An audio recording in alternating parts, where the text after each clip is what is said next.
Honorable members, I want to welcome you to this afternoon's sitting. On Tuesday, 17th January 2023, Parliament directed the Ministry of Education and Sports to present a statutory instrument to regulate school fees increments. Ministry of Education should also make sure they make a follow-up on how much fees are charged to these children. Different schools are hiding costs. They don't call it school fees, but they hide. The fees remains the same.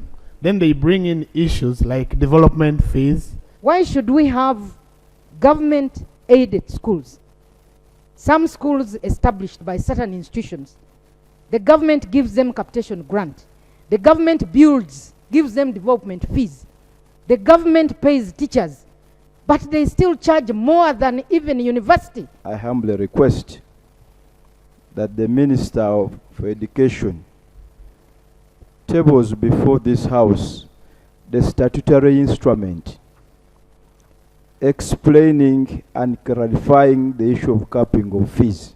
During the same sitting, legislators called for a special audit into the process of acquisition of rights to manage central forest reserves in the country in line with the National Forestry and Tree Planting Act. We pray for special audits into the following. The National Forestry Authority reviews its policy on issuing out licenses to harvest forest products, cutting, taking, working, or removing of forest produce from all forest reserves. Part B, revoke all licenses where the licensees did not comply with terms and conditions stated therein. Let the Prime Minister come and update us on how they are protecting the environment but also conserving, because we have to do the two concurrently. Right, Honorable Speaker, if you deem it right, along in the process of this year, at least give us 1 week or two. We all go back to our constituencies and we sensitize, we mobilize our people to plant trees. There should be some way of encouragement from government, specifically that those who have whether plantations or woodlots are encouraged, possibly with a small fund to them so that the trees are conserved as well. On the same day, members of Parliament called for the amendment of the Local Government Act to improve service delivery.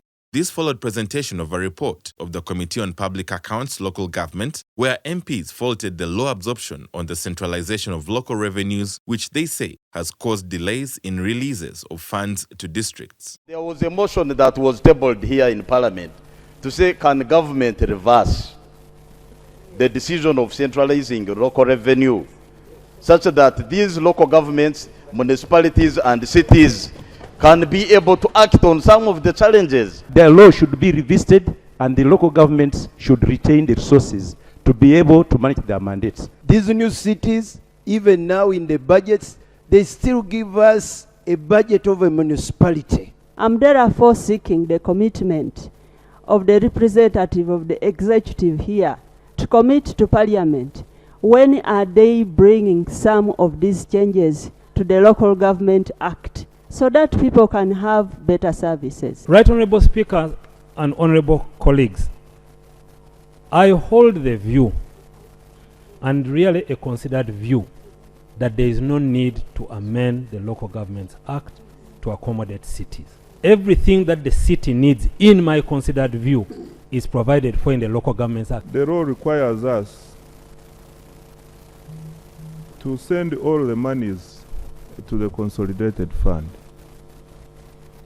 And under the Treasury single account, we find this to be the best practice. We have already embarked on major review because the local government decentralization started in 1992, and 20 years down the road, we really need to make a detailed analysis and where need be, change the laws accordingly.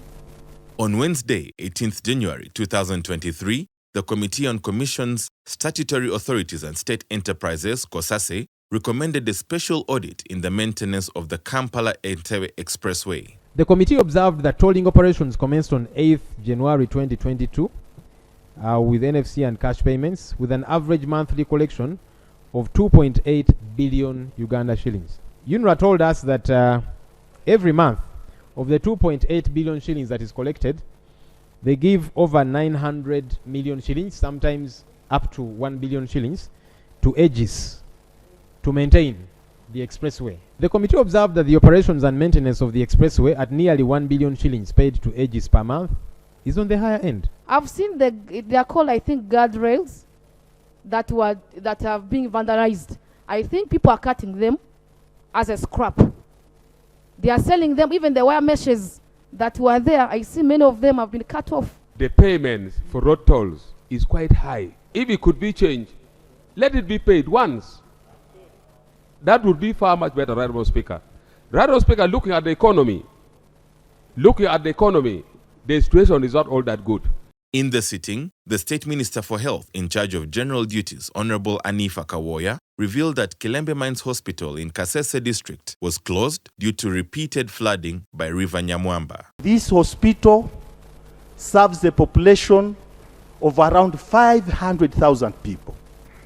And this hospital serves most of these sub-counties on the mountains.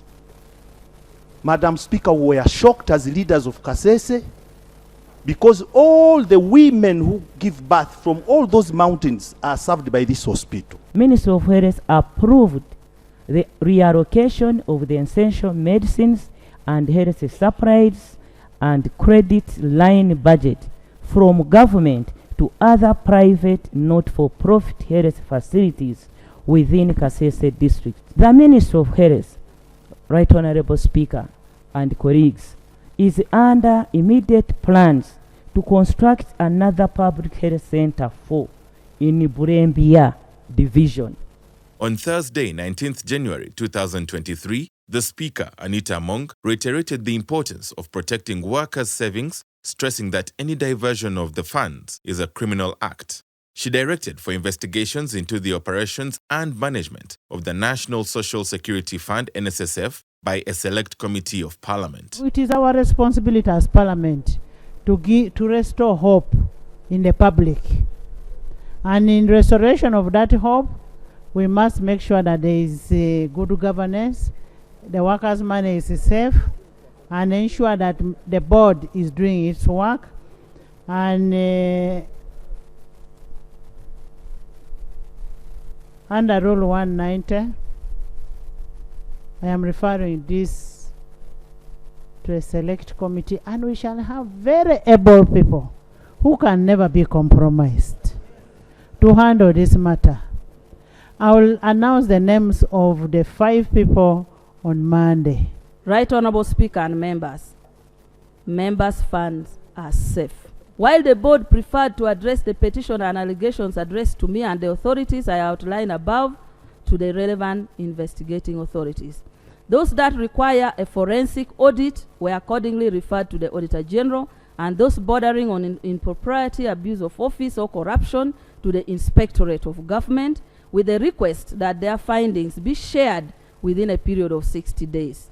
Considering the fact that these issues are now a subject of investigations, at the end of which a final decision on the fate of the former MD, Richard Berogaba, will be determined, I beg not to go into details of the grounds that are therein. During the same sitting, the Ministry of Works and Transport was advised to establish parking zones for trucks to avoid congestion on major highways and at border points. I'm praying that this time, as I request the Right Honourable Speaker, please, government, help us to allow my people of Busia work by getting us a dry port where goods can be offloaded and trailers go where they belong. Those trailers have got a tracking system that alerts when they overstay in one place. So I think there must be a problem that needs to be interrogated. An interministerial committee is already put in place, including Ministry of Works, because directly handles matters to do with vehicles and those huge trucks. Then the way bridges, the distance between the parking and the way bridges, and then issues to do with the fires. Ministry of Finance is also handling matters to do with taxation. I am going to adjourn the House to Monday at midday. Thank you.